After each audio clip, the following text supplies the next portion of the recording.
One of the original 11 buildings from Galloway Women's College, Old Garden Hall, stood for decades, housing an auditorium, the choral studio, library, post office, classrooms, and men's dormitory.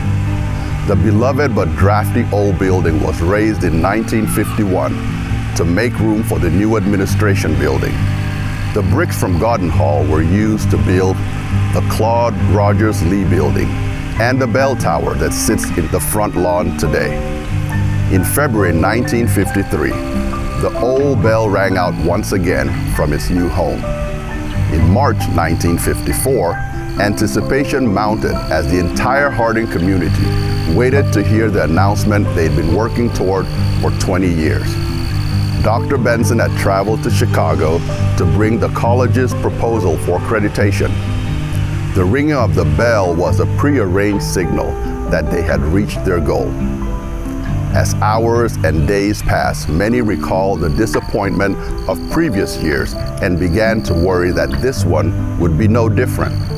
However, only minutes after the official announcement, Dr. Benson called to share the good news, and at the sound of the bell, everyone burst out of classrooms, the library, and dormitories to gather at the bell tower in celebration of Harding's official accreditation by North Central Association of Colleges and Secondary Schools. It was truly a day to remember.